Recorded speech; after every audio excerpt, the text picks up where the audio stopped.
Here I will teach you how to find the actual values of logarithms without using a calculator. To do this, we normally transfer the logarithmic expression into an exponential expression. So for example, if we have something along the lines of log base 5 of 25, and we're wanting to evaluate that expression, I will actually convert it to an exponential, but my exponential will have something missing, and that specifically is the value that I'm wanting to find. So think of this as log base 5 of 25 equals what missing value? So to convert it to an exponential, I'm going to say 5 to what power gives me 25? So 5 to what missing power would give me a result of 25? And then normally what you can do at that point is you can determine what that power is, either very quickly, it being something that you know, or here below I'm going to give you some help when it's something that you have to think about a little bit more. This one, you can see that the missing power in question would have to be 2. And so what we would say is so log base 5 of 25 equals 2.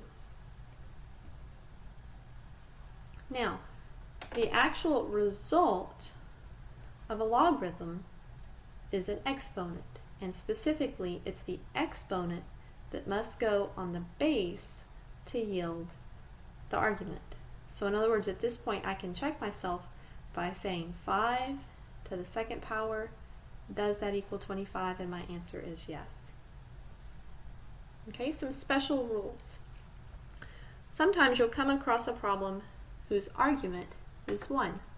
So for example, let's say we have something like log base 3 of 1. Well, if we're trying to figure out what that is, we're basically saying 3 to what power would give me a value of 1? Well,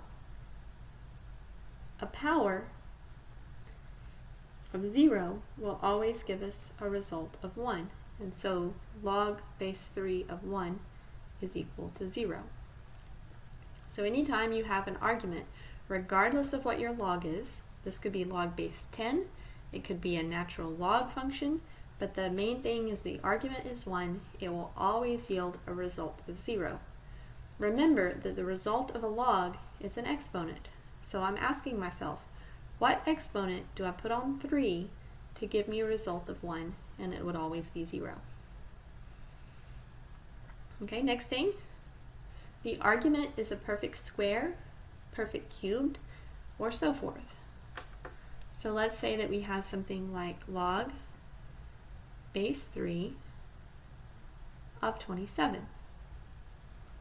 27 is what I would call a perfect cube because it's 3 times 3 times 3. So essentially here what I'm asking is I'm saying look at the base here and ask yourself what power could you raise that base to get me 27? Well, in this case it's a third power. So 3 to the third would give me 27. So here the answer is 3. The important thing that I want you to know here is if your argument is a perfect square, perfect cube, perfect fourth, or so forth, the answer you get here will always be a nice whole number. It will also be a positive. Whole numbers are positive, so that's what I'm meaning there. Okay, the next one down. Sometimes you'll have a problem where the argument has a base that matches the base of the log. I'll show you here what I mean. Let's say that we have log base 4 of 4 to the 8th power. Well, what we're asking here is to start with your base and say 4 to what power would give me 4 to the 8th. Well, since the base of the log is equal to the base of my argument, then my answer must be 8 because I'm looking for the desired exponent. In other words, 4 to the 8th is 4 to the 8th, and so the answer here must just be 8, which is basically always the exponent on my argument. So exponent of the argument, as long as the argument has a base that matches the base of your log. Okay, next one down. The argument is a whole number, but it's smaller than the base. And this is a rather tricky one. I'm going to star this. So for example here, let's say that we have log base 4 of 2. So we notice here the argument is a whole number, but it's smaller than my base of 4. So what I'm asking is I'm saying 4 to what power would give me 2? Well, my power can't be a whole number power. Whole number power, if I started with 0, 4 to the 0 is 1, 4 to the first is 4, 4 to the second is 16, and so forth. I totally missed the 2, so it can't be a whole number power. It turns out that it's actually a fraction power, and I'll show you how to think of this.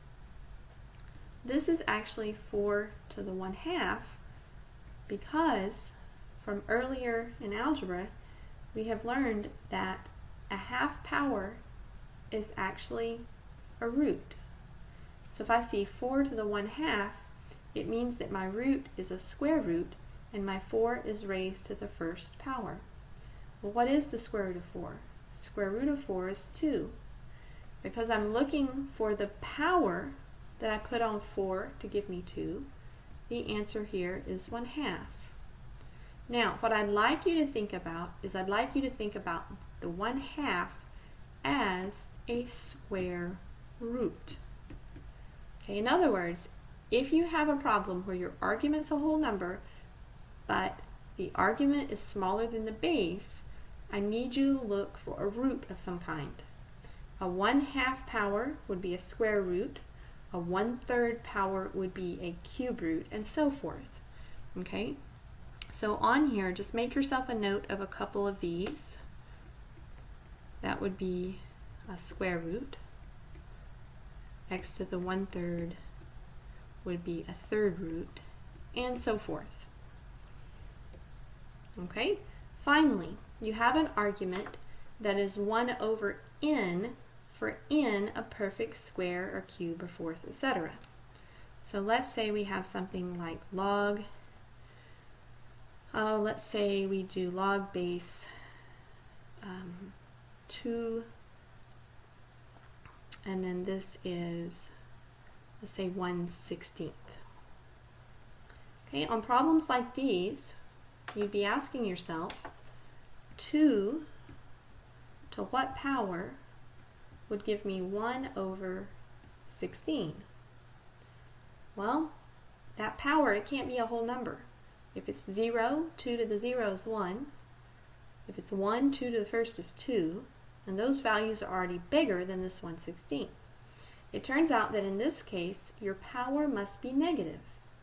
So for example, this particular problem, the answer is actually -4. 2 to the -4, remember if you have a negative exponent, it's the same thing as 1 over 2 to the +4. And 2 to the +4 is 16. So because it's in the bottom, I would end up with 1/16. So in this case, my answer is a negative value. Okay? If my argument is a 1 over n, as long as that n value in the bottom is a perfect square, cube, whatever, then my answer here will always be a negative value.